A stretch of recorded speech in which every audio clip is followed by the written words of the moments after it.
de théâtre dans les télécoms. Énième coup de théâtre dans les télécoms, Axel de Tarlé. Voilà maintenant que Martin Bouygues, vous savez, celui qui voulait racheter SFR, serait en négociation pour vendre Bouygues Télécom à Orange. Et alors là, c'est le deuxième effet qui se coule, c'est la surprise totale. Ah, surprise totale, parce qu'on était persuadé qu'Orange était beaucoup trop gros pour acheter qui que ce soit en France. Et bien voilà que selon les Échos, Orange serait en négociation pour racheter Bouygues Télécom. Alors évidemment, il ne faut pas se le cacher, ça posera d'énormes problèmes de concurrence. Et pour être autorisé, naturellement, Bouygues sera obligé de revendre une partie de son réseau à Free. Mais Axel, pourquoi Martin Bouygues voudrait-il vendre ? Vous nous le disiez encore il y a quelques jours, il est très attaché à Bouygues Télécom. Alors c'est vrai, on a coutume de dire que Bouygues Télécom c'est sa chose, c'est son bébé, et c'est sûrement avec beaucoup d'amertume effectivement que Martin Bouygues conduit ses négociations avec Orange.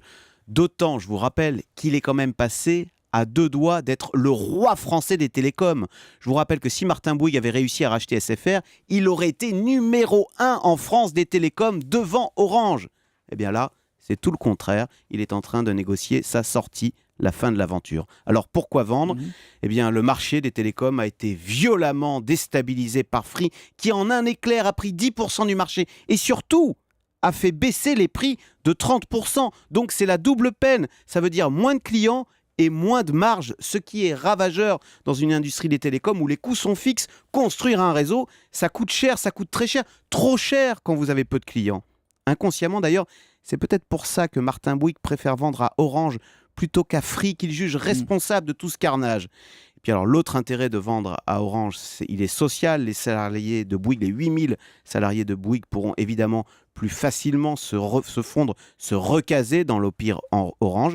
Et puis enfin, dernier point, si cette opération aboutit, Martin Bouygues se retrouvera quand même le deuxième actionnaire d'Orange, ce qui est assez valorisant. Sachant que les syndicats redoutent avec le plan d'économie annoncé chez Bouygues entre 1500 et 2000 suppressions de postes. Voilà. D'un mot, Axel, est-ce que cette opération peut avoir une conséquence sur une autre opération en cours dans laquelle Bouygues est investi aussi, c'est l'affaire Alstom ? Alors effectivement, il faut suivre, mais vous avez raison, c'est un billard à plusieurs bandes. Si ce mariage avec Orange aboutit, Martin Bouygues sera quand même redevable vis-à-vis de l'État français, puisque Orange appartient à l'État français. Et donc oui, on peut imaginer dès lors, c'est sûr, il y aura un renvoi d'ascenseur de Martin Bouygues vers Arnaud Montebourg, ce qui milite pour l'option Siemens, parce qu'on le sait, l'État français, enfin Martin Bouygues, je me mélange, Arnaud Montebourg préfère Siemens. Et donc on peut imaginer que Arnaud Montebourg n'est pas encore patron de Bouygues. On peut imaginer que cette opération favorise l'option Siemens. Voilà, le billard à plusieurs bandes, c'est vraiment ce qui définit le mieux ce qui est en train de se passer dans l'univers des télécoms et autour, plus généralement, du groupe Bouygues. Merci Axel de Tarlé, le Zoom Echo, tous les matins à 7h10 sur Europe 1.